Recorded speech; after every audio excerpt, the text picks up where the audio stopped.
राधे राधे जी। आज मैं आप सबके सामने कलंक निवारक समयंतक मणि की कथा को सुनाने जा रही हूँ। सुखदेव जी ने राजा परीक्षित से कहा कि सत्राजीत ने श्री कृष्ण भगवान पर समयंतक मणि चुराने का आरोप लगाया था। तो राजा परीक्षित ने पूछा कि भगवान सत्राजीत ने भगवान कृष्ण पर ऐसा आरोप क्यों लगाया और सत्राजीत को ये मणि कहाँ से मिली थी। तो श्री सुखदेव जी ने कहा कि सत्राजीत को यह मणि भगवान सूर्य से मिली थी, क्योंकि वह सूर्य भगवान का बहुत अच्छा भक्त था और उसने बहुत तपस्या की थी। समयंतक मणि जब उसे सत्राजीत ने को मिली थी तो वह गले में धारण कर कर उसे आया, तो ऐसा लगता था कि वो स्वयं भगवान सूर्य आ रहे हैं। यहाँ तक कि लोगों ने उसे भगवान सूर्य समझा कि भगवान सूर्य श्री कृष्ण भगवान के दर्शन के लिए आ रहे हैं। परंतु भगवान कृष्ण ने कहा कि यह सूर्य भगवान नहीं, यह सत्राजीत है। ब्राह्मण उस सत्राजीत ने ब्राह्मणों से कहकर वो मणि को एक देवस्थान पर रखवा दिया और वह मणि रोज 8 बार सोना देती थी। और एक दिन भगवान कृष्ण ने सत्राजीत से कहा कि आपको यह मणि राजा अग्रसेन को दे देनी चाहिए, क्योंकि ये इतना सोना रोज का देती है।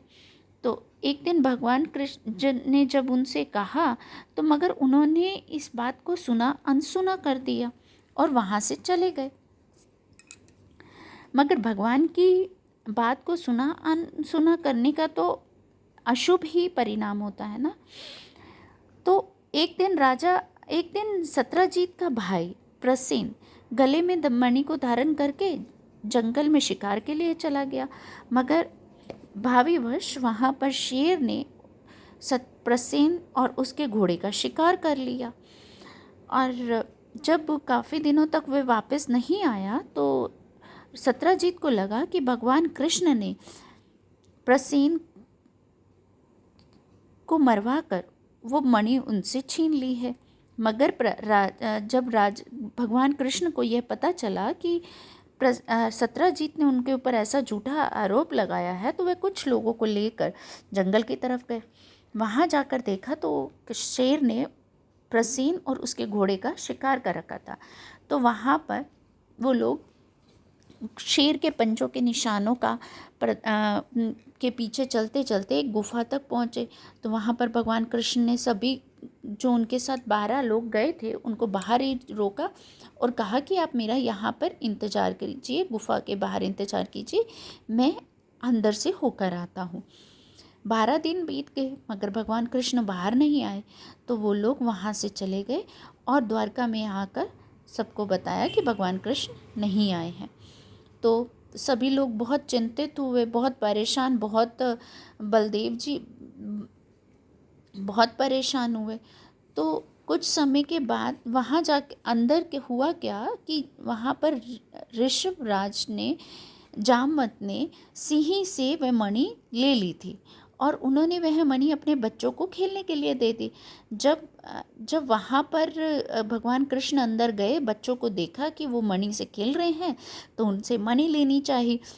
तो बच्चे डर के मारे अनजान व्यक्ति को देखकर घबरा गए और चिल्लाने लगे। तो ऋषभराज जामवंत वहाँ आए, उन्होंने भगवान श्री कृष्ण के साथ युद्ध करना प्रारंभ कर दिया। युद्ध चलता रहा, कई दिनों तक चला। तो तब जामवंत जी तरबतर पसीने से तरबतर, खून उनके शरीर से बहने लगा। तब जामवंत जी को पता चला, उनको याद सिमरन आया कि ये तो मेरे भगवान राम ही हैं। उन्होंने कहा कि मानो ना मानो हे प्रभु, आप मेरे भगवान राम हैं ना, आप विष्णु भगवान जी के ही अवतार हैं ना। तब उन्होंने भगवान कृष्ण के चरणों में प्रणाम किया और वह मणि और अपनी बेटी जामवंती का विवाह भी भगवान श्री कृष्ण से कर दिया। और वह भगवान कृष्ण वहाँ से मणि और जामवंती को लेकर द्वारका आ गए। तब सब लोगों ने उनका स्वागत किया। तो सत्राजीत को वह मणि उन्होंने वापस कर दी भगवान कृष्ण ने महाराजा अग्रसेन की सभा में। तो मगर सत्राजीत को तो बहुत धक्का लगा कि ये तो कृष्ण भगवान ने चुराई नहीं थी।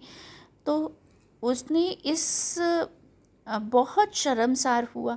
तो बाद में भगवान सत्रजीत ने इस बात का पछतावा करने के लिए अपनी बेटी सत्यभामा का विवाह भगवान कृष्ण के साथ कर दिया और वह मणि भी भगवान कृष्ण को दे दी। भगवान कृष्ण ने कहा कि सत्यभामा का पानी ग्रहण तो मैंने किया है, मगर ये मणि को मैं नहीं रखूँगा। इस मणि को रखने का अधिकार मेरा नहीं है, आप इसे स्वयं ही अपने पास रखिए। उन्होंने वह मणि वापस सत्यजीत को दे दी। सत्यजीत को देने के बाद वह भगवान कृष्ण सत्यभामा जी को लेकर अपने द्वारका वापस आ गए। ये भागवत का 56वां अध्याय था। आगे समयंतक मणि की कथा को पूरा सुनने के लिए 57वां अध्याय की कथा को सुनिए। राधे राधे जी।